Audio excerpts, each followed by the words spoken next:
and welcome to the European Resilience Initiative Center video podcast. Today, our guest from Kyiv is Tymofiy Mylovanov. He is the president of the Kyiv School of Economics and a former Minister of Economy, Trade and Development of Ukraine. Welcome to our video podcast. Hello. My first question to you, Tymofiy, is your Kyiv School of Economics and World Bank regularly produce assessments of damage caused by the Russian invasion of Ukraine to the economy of Ukraine. What is the latest stand? The latest numbers are at $147 billion. These are direct damages. Direct damages does not, the number of the direct damages, the amount does not include the opportunity losses, the losses for businesses. It just counts, takes into account direct destruction at the cost to rebuild. So here, the largest number is residential housing. 5 to 7% of the residential housing in Ukraine has been critically damaged or destroyed. Imagine, just to put it in a perspective, imagine that in your home country, every 13th, 14th building has been destroyed. So that's the amount of damage in residential housing. The second largest number is roads and infrastructure, all kinds of infrastructure, from energy to transmission to logistics to hubs. And after that, we have hospitals, educational institutions, specific businesses, and the list goes on. That is an incredible, unbelievable damage. Like that is, we haven't seen anything like that in Europe since World War II, maybe on that scale. No, I don't think so. And just to put it in another perspective, this is a level of, about 2/3 of GDP of Ukraine. So in 1 year, about 2/3 of GDP of Ukraine has been destroyed directly. And of course, most of this damage is coming from the east side, Donetsk, Luhansk, Mariupol, Bakhmut. Those cities have been completely erased from the face of the earth. That is substantial. Other areas in Ukraine have not been as much damaged. That means that on its own, Ukraine cannot rebuild the damage. If we think about local damages like regional damages like Nova Kakhovka Dam, then this level of regional destruction is unimaginable. How can Ukraine get money from where? So this is absolutely true. You just mentioned Kakhovka. We have done damage assessment for Kakhovka. Just for 4 villages that we looked at, Nova Kakhovka and the neighboring villages. Okay, Nova Kakhovka perhaps is the biggest town on the left side of Dnipro River that is occupied territory. We use satellite imaging and some of the drone imaging to assess it. And we're talking about 19,000 buildings potentially flooded. And the direct flooding is in, and partial flooding is in the amount of 9,000 buildings just in these 4 villages, out of potentially 80 villages. Of course, these are villages the closest to the river, and they have been completely overrun by water. So the damage there is most extensive. But just in these 4 villages, we have $2 billion, $1 billion estimates of damages if we were to rebuild these villages at some point. So you are absolutely correct that Ukraine will not be able, with its economy, to rebuild the damage that has been imposed by Russia. But there's also additional component to it. Ukraine in the future will have to spend a substantive share of its GDP. And I'm afraid other countries too, but Ukraine in particular, to continue to protect itself from the risks of future escalations, wars, invasions, operations, special ops penetrate in Ukraine, and so on and so forth. So Ukraine will be spending a substantive share of GDP on defense, which is needed for Ukraine, and also will contain Russia, in that way provide security for the rest of Europe as well. So you mean the direct military spendings? Yes, direct military spending. Right now, during the war, Ukraine spends about 80% of all tax and even non-tax revenues to the budget on defense. 80? So 80, right. So on top of the all military aid, which comes in kind from the West, Ukraine is spending most of its revenues, 80% of its revenues, of the budget revenues, on defense. So it's just inconsiderable or to imagine in a normal environment, because Ukraine's economy is smaller than that of Russia. And I think that partly was the Russian calculus, that Russia will overwhelm Ukraine militarily and also economically. You know, Ukraine will collapse, but Ukraine is not collapsing, has not collapsed. And the West came together to help Ukraine and support it militarily and economically. So in that sense, reconstruction and rebuilding will follow the same pattern. Ukraine will continue to invest a lot and spend a lot on defense, maybe much smaller numbers than during the war, but still substantive, because it's better to prevent and deter future invasions rather than try to deal with another one, you know, in several years or in several decades.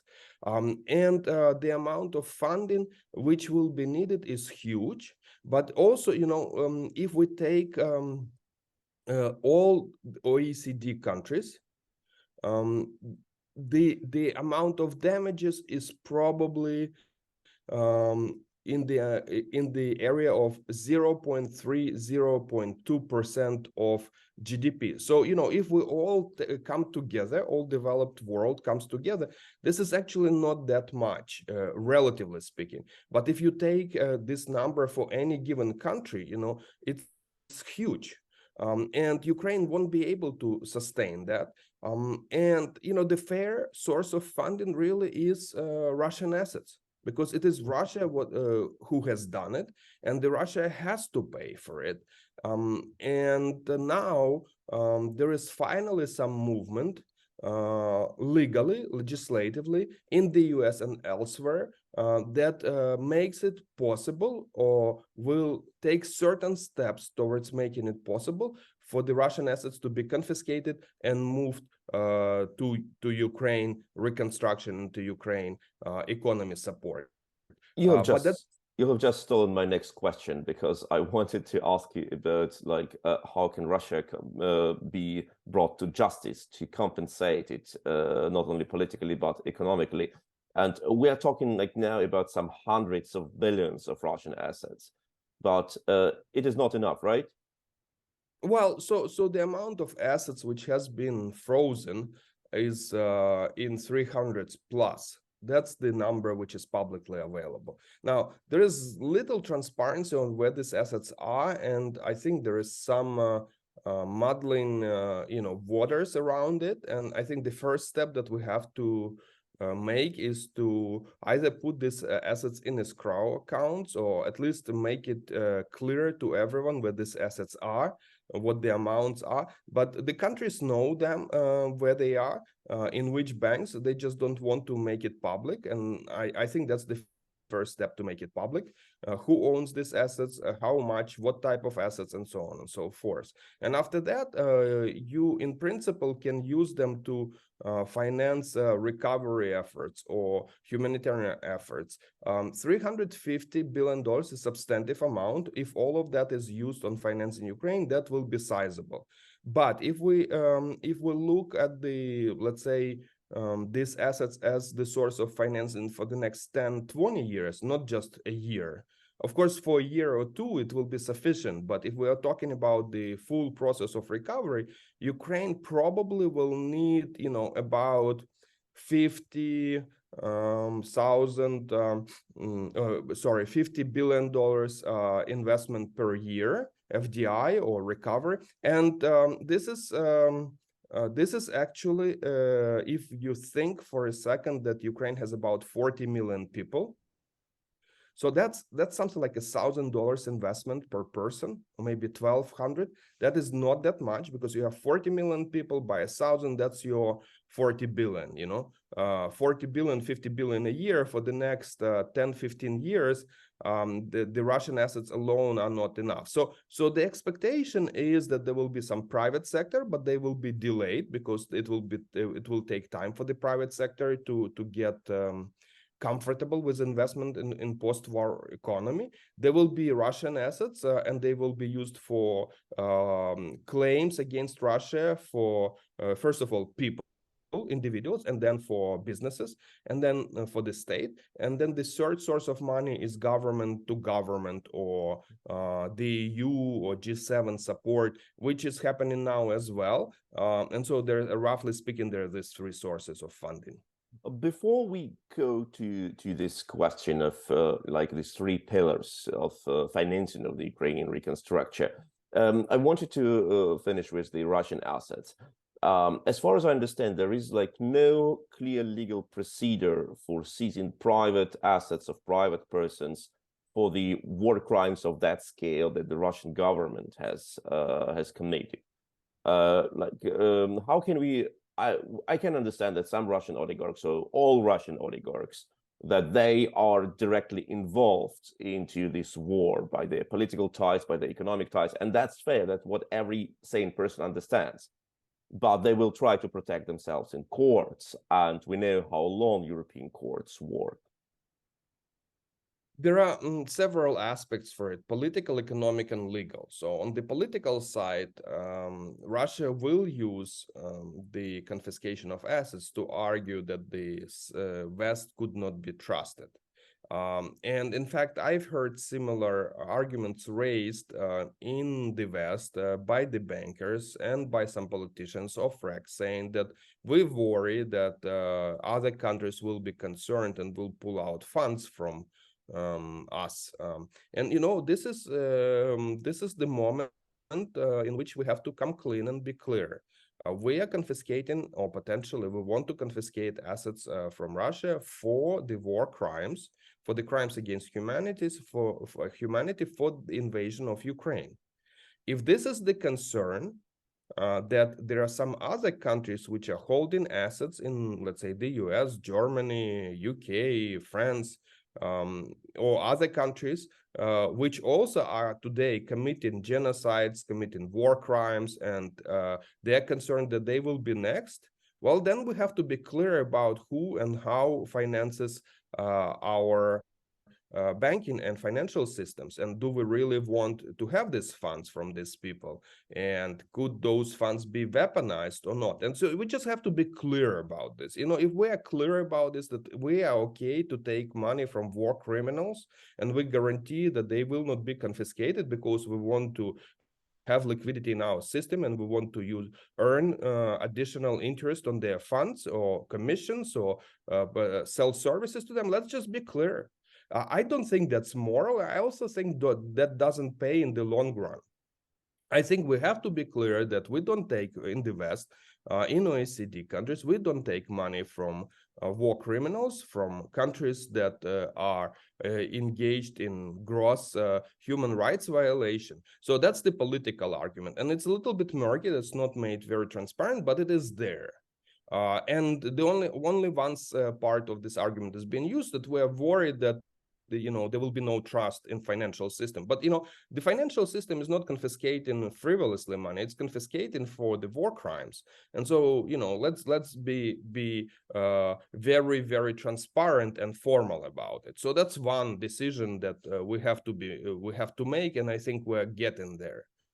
It's a little bit related to how the European Union was dependent on Russian gas. And had to divest for, kind of unhook itself from the Russian gas and oil over the last winter, and it happened, and no big deal. And all this worries about, 12%, 15%, 8%, 5% loss in GDP and a huge crisis, let's say in Germany, didn't come to pass. So in fact, the GDP impact was very, very modest comparable to that of COVID or even less. So, you see, that's the price of independence, economic independence, and it is important. So I think there's also this dependence, like implicit or soft, I call it soft corruption, with money coming from dictatorship and authoritarian regimes. The banking and financial system likes having more liquidity, and some banks and some organizations are less scrupulous than others, but in the end it creates all kinds of strange and bad incentives for people to engage in support activities which are damaging the world and also damaging the financial system. We become gradually corrupt, in the beginning morally, and eventually in a more direct way, and I think that should stop. Now, on the legal aspect of it, there is state immunity.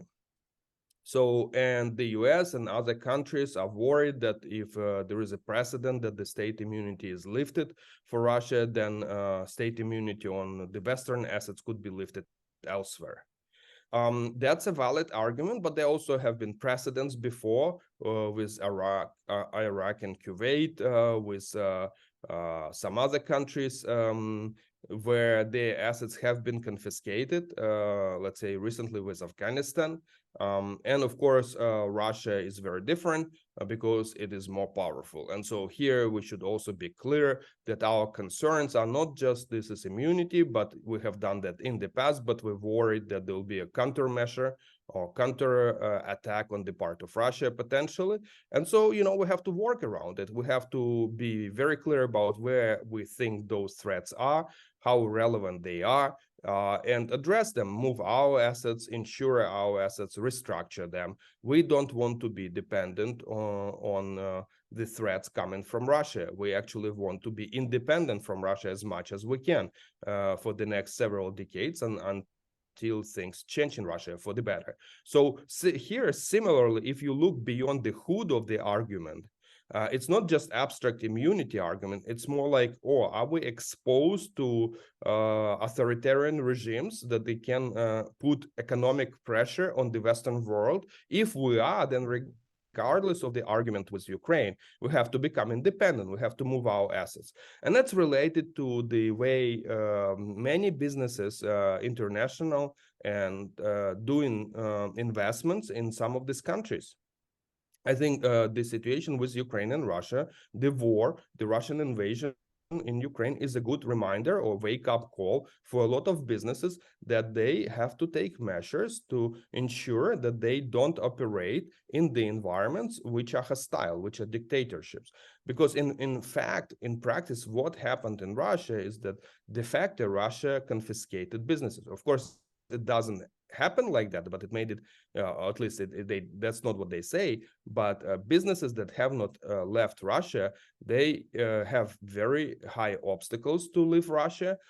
They cannot move out dividends, they cannot freely sell businesses, and so they are trapped there, and some businesses, even if they stopped operations, then Russia will move in FSB or some other agents which will force operations. So I talked to some companies off the rack, and they say, well, even if we just shut down our plants, there is regulation which will allow Russia to continue to force people to come to work and for them to operate. Now, that doesn't sound to me like they own their business anymore. It sounds to me that there's just on the paper, but in fact there is a thug sitting in the headquarters of their business and controlling it. So what the businesses should be doing, they should be documenting this, that they lost de facto control, and issuing claims against Russian government in the jurisdictions where Russia has assets and when they have a claim. And some companies, I think, have responded by separating their businesses, which now work in democratic and authoritarian countries, and maybe that's the way to go forward. We want to make sure that democratic countries are not polluted by corruption and incentives and issues coming from those authoritarian and dictatorship countries. So that's the second argument. And the third argument is then technical. or economic. What are the priorities? Where do we freeze these assets? Where do we confiscate them? Who has the right to decide? What is the sequencing? Who gets the first claim? Who gets the second claim? Can we allocate this money for rebuilding of Ukraine? If we do, who is doing benchmarking, audit, and so on? And that's a lot of infrastructure that we have to set up. Justice departments, ministries of justice are working on this. Economic ministries are working around the world on this, but that needs to be expedited. That is an amazing perspective, and I totally agree with you that the foreign companies who worked in Russia, they have lost effective control of their assets, and they have lost some assets. Like we remember the press conference of the Russian Minister of Transport, where he literally said they have stolen the foreign planes, the Airbus and Boeings. So there is no doubt that these companies may try to compensate this damage caused by Russia and use this money for other purpose. But coming back to Ukraine's reconstruction, if we go to the next source of the possible financing for that reconstruction, foreign state guarantees, state credits, or other forms of state money, how could the support from the Ukrainian Union, from the US, from the International Monetary Fund, or from World Bank look like? A lot of coordination is needed. And what we are seeing so far is that there are challenges of the type that each organization, each government, each IFI obviously have their own perspectives on how the money should be spent, in what order, what should be the procedures and rules. And that creates a kind of network, a puzzle of constraints and regulations. And there have been attempts at coordination. There's a platform which was announced late last year by Ursula von der Leyen, but that platform is under-resourced and undermanned and has not been making much of the significant progress or deployment of funds. They simply don't have yet capacity. We're also seeing that a lot of support is coming in bilateral and multilateral ways using standard mechanisms. There is the IMF program, there is a macroeconomic stability support from the European Union. There are bilateral directly from the government support. There is the BRD, European Bank for Reconstruction and Development. There is the World Bank, and so on and so forth. But these amounts are in tens of billions. The reconstruction will require 10 times more than that. That requires better coordination. When we start talking about deploying 10 times more funding in these IFIs or these institutions, there are what people are calling stakeholder problem. So most of these institutions are created with the scope and mandate for the entire world. They are not focused on Ukraine per se. Ukraine is a priority, but it is one of the many. And you cannot explain neither the stakeholders why they should finance Ukraine exclusively, nor you can explain other countries why Ukraine gets that much money, right? Absolutely. And it's even more technical. So not even just the funding, its deployment of funding becomes an issue. Look at one organization, the specific case. It works with war insurance for businesses in Ukraine. So in the beginning, they said, listen, we work on war insurance for the entire world, for all developing countries. And there are many, many conflicts and wars in the country where we need to provide that. Ukraine is critical. So we're going to deploy 20% of our personnel to it. But we have to keep the other 80% to all other countries because we can't shut down operations there. That's the constraint that you and I just discussed, that, others, it's stakeholder problem. Okay, so we get this to 20-30% of personnel deployed, and they can process, let's say, $100 million. And in the beginning, it's okay because simply not enough money. Then Ukraine comes up with funding. It finds another country or another organization which is willing to give, $500 million or $1 billion. I'm not naming specific numbers, not to reveal the organization and embarrass anyone, but that's a true story. So let's say there are several $100 million. which Ukraine has found for this organization. And this organization says, listen, I can't just give more people to this effort, and I can't process more. This organization actually refuses to accept funding for war insurance. And it's not a public, but frankly, it's a big scandal. And what is the scandal is that because if they do it, they will have to put, just to process it, they'll have to put 70 or 80% of their personnel on this. Or if they have to hire a new personnel, that still will sort of tip the scale towards Ukraine, and all the stakeholders will be concerned about. And they say, listen, this is simply just unfair. Money is one thing. Why are you putting all the people there? Put more people towards us, because all other countries also have capacity constraints in terms of people, not just money. So the solution to this is having agencies which are focused solely on Ukraine. Where incentives are aligned, because in these existing agencies, incentives are not aligned to focus or deliver the best possible outcome for Ukraine. They are balancing other interests. And in many of these agencies, Russia is a shareholder. Yeah, for now, this is a shareholder which is quiet and doesn't show up at the board meetings, but it is still there legally, and it still has formal procedures for asking for sharing information or asking to justify certain decisions. So you have shareholder problems, not only of the type that there are other issues, let's say there's countries from the global south or from Asia, and Russia works with them and puts certain perspectives there. But it's just Russia itself is present as a shareholder. So with the IFIs, there are these concerns. Similarly, with any government, with any let's say support from any EU country, if they don't appoint an specific envoy for Ukraine, that director, that general, that department will have competing objectives, and those competing objectives will create incentives problems and will make the problem vulnerable and potentially open for hijacking by Russia or someone else. So in that sense, we need to create a platform which is focused solely on Ukraine, has a scope, mandate, and financing, and has a very clear sunset clauses when it should finish its work by, let's say, rebuilding Ukraine to a certain level and by bringing Ukraine to the EU and NATO. So some sort of Ukraine Reconstruction Fund with the stakeholders from like most states or even international organizations, and with a clear timeline of existence, like from today to the next like 10 years, and then the question of is the mandate will be prolonged by voting, or the organization will cease to exist because the job is done. Exactly, and it will address some additional problems. Right now, Ukraine is in the spotlight, and the funding deployment is sort of political decision, but it's a myopic. But myopic, I mean, it's every time or spot decision making. We vote on the next budget allocation. And that creates polarization and politicization.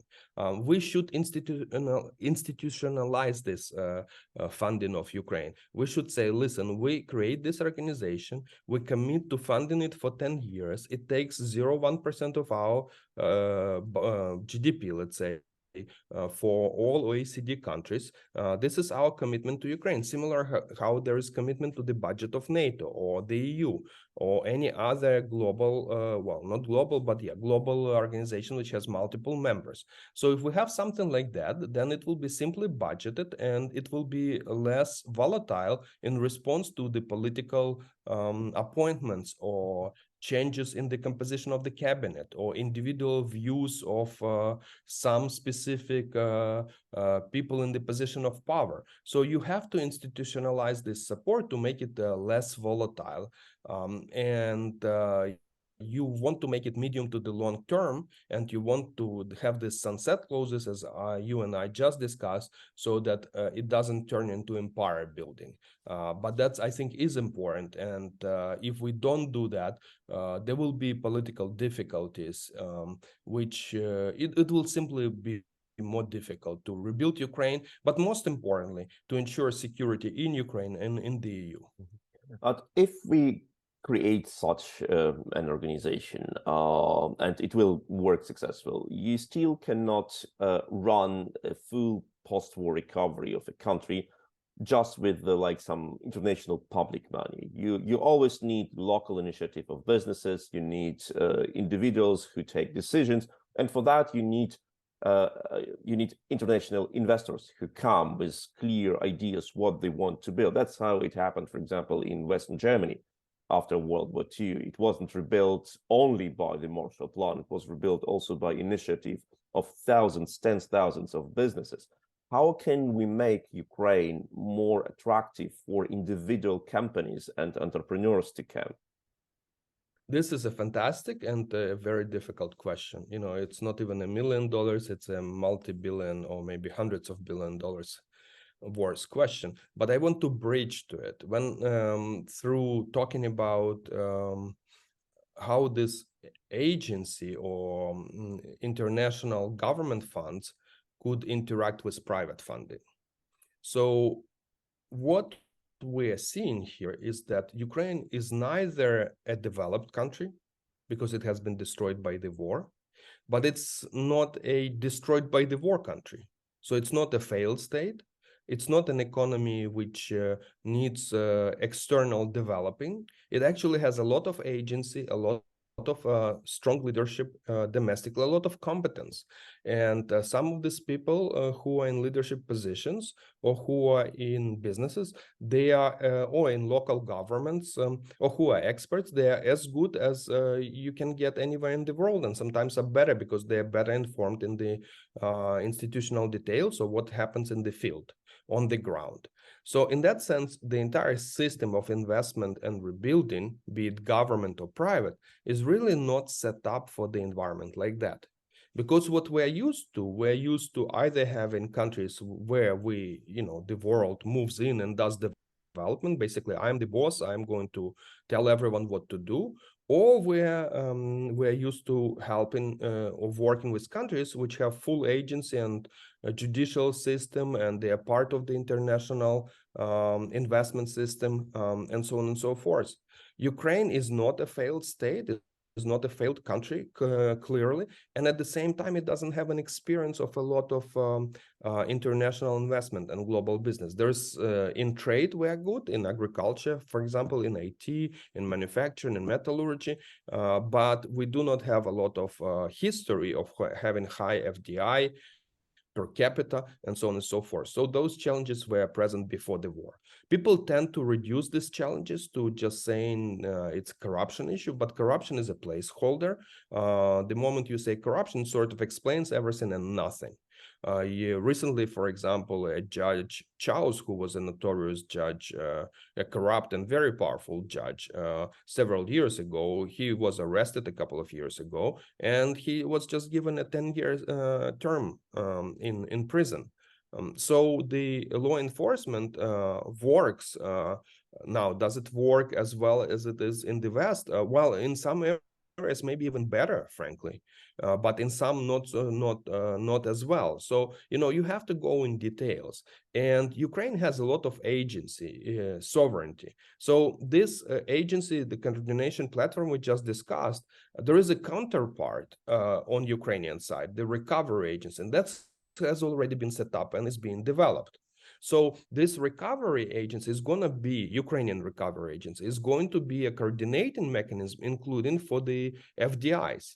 And so we will have for a while this public-private partnerships or public-private interaction, because businesses will be looking for their international businesses, for their own countries and governments, and for Ukrainian government to provide some kind of security, some kind of insurance, and some kind of priorities. No one is going to go in the war-torn or destroyed country and say, oh, we're going to just build a plant here, Of course, at the lower, small and medium level, that's okay. But at the large investment, $1 billion investment plus, people will want, shareholders, investors will want to have some kind of coordination with their governments and local government and national government in Ukraine. So in that sense, it's important that Ukrainian government offers specific priorities. And this priorities will be offered in the Ukraine Recovery Conference in London, as at the time of this recording. That will be next week, starting Monday.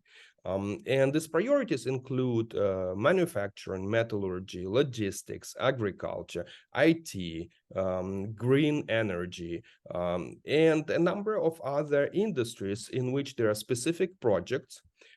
And both the private business and the government are providing different, of course, but projects that are investable. So the first element will be the projects, and the second element will be coordination of these projects with the local and other and governments from the domestic countries from which investment is happening. Coordination implies some kind of insurance, war insurance and other types of insurance, but also some kind of understanding that there will be a business model, economic model behind it. It's not just random stuff. There's some thinking about it, and this thinking is connected, let's say, with the EU accession of Ukraine. As the markets will be opening more in the EU, the plants or the businesses that you open in Ukraine will have opportunities to export. There will be logistic infrastructure. There will be judicial infrastructure to protect property rights. There will be financial development in order to later get the additional financing if you need be. But most importantly, that there's a very clear path towards NATO and a very clear path towards the EU, because the EU will provide the economic market to which you can export things, and NATO will provide medium to the longer term security. So all these elements of the puzzle, starting from the domestic reforms and specific domestic projects, which are coordinated at domestically and internationally, with the judicial, with the governance reforms, and NATO and EU accessions, those are all have to come together. They are all elements of the entire puzzle. They cannot be treated individually. And if all of it works simultaneously, then Ukraine will be able to function properly, and Europe will be a better place to live, a more secure and more democratic place. That is exactly the question which I wanted to ask you all the time. It is clear that the NATO accession, or some sort of like deep NATO integration at least, is absolutely essential for the Ukrainian security and for providing guarantees for investments. You will not invest in a country which can be attacked once again, but you gladly invest in a country which is under the NATO protection umbrella. But what is with the EU? How fast is it possible for Ukraine to be a member of the EU? And what will be the challenges for the Ukrainian economy for that? Well, the challenges on both sides, of course, but I recently visited the EU and spoke at some and talked with some people involved in the EU enlargement, and there is a little bit of a concern that the EU enlargement experience over the last decade or two has been mixed. In fact, there has not been a very successful case of EU enlargement, and until recently, the overall mood was the EU enlargement, should be put on pause. And that's talking about the Balkan countries, Turkey, any other countries. There are multiple countries that have candidacy, and that has been, the progress has been stalled. And more importantly, or as importantly, the people, the officials, politicians, bureaucrats who are involved in the EU enlargement part on the EU side, they actually don't have the experience of successful EU enlargement.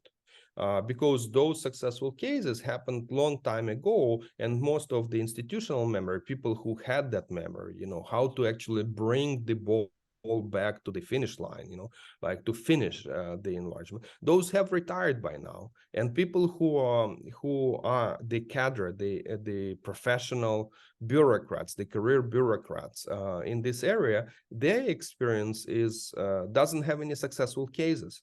So there's some kind of mentality that sort of, this learned non-EU enlargement mentality, that these things don't happen. So that has to be turned around. This last mile, when the countries have done all the prep work and they actually cross the line of accession, that needs to be brought back into the EU mechanism and into the country's thinking, the candidates' thinking. And I think it's partly a cultural problem, organizational or political cultural problem.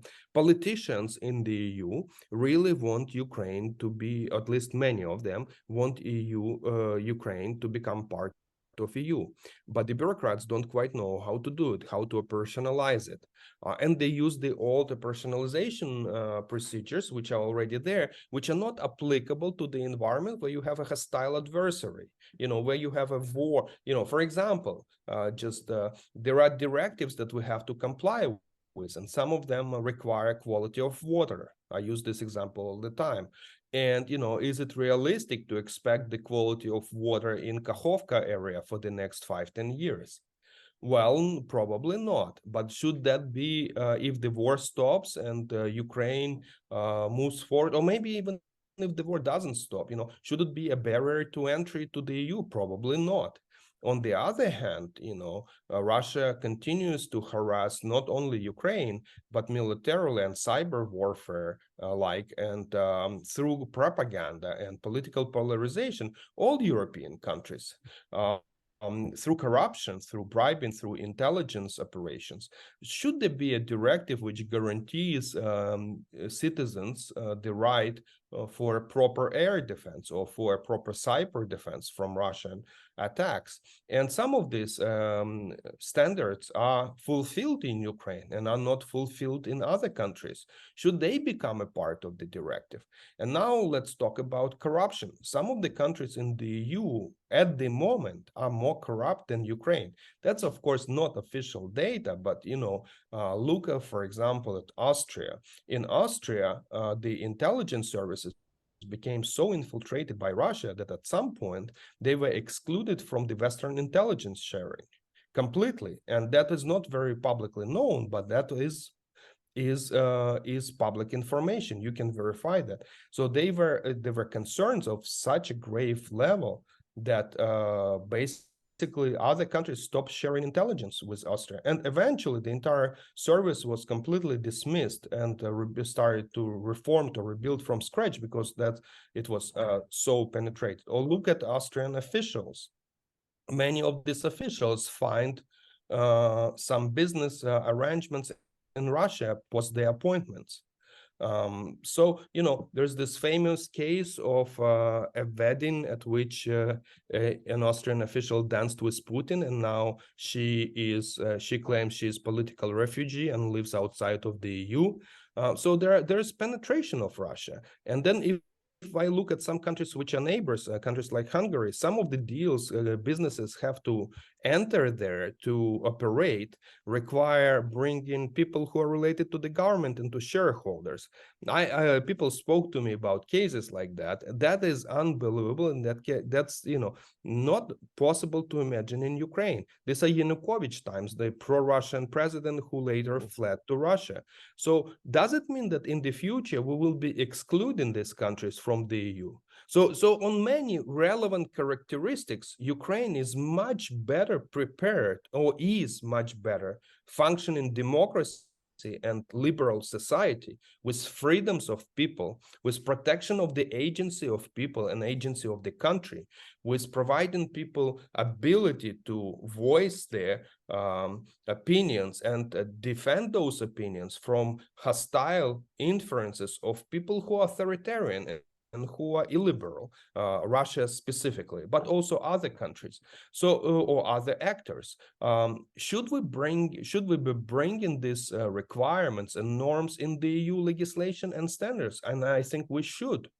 So in that sense, the entire process of the Ukrainian accession to the EU is an opportunity for the EU and for Ukraine to become better and to improve its regulations, for Ukraine moving towards the EU, and Ukraine has done a lot, and for the EU to rethink and update and address a lot of challenges the EU is facing today. Wow, that was an amazing, insightful interview. Thank you for that. Ukraine, currently a country which has suffered a multi-billion damage from the Russian full-scale invasion and genocidal war of aggression, and Ukraine, a recovered country, having multi-billion dollars investments in the next years. Can the latter be the reality and turn into reality pretty soon? We have talked about it with Tymofiy Mylovanov. He is a president of Kyiv School of Economics and the former Minister of Economy, Trade and Development of Ukraine. Thank you for this insightful conversation. And don't forget to subscribe, to share, to comment under this video, and wait for the next interviews. Thank you, Tymofiy. Thank you so much.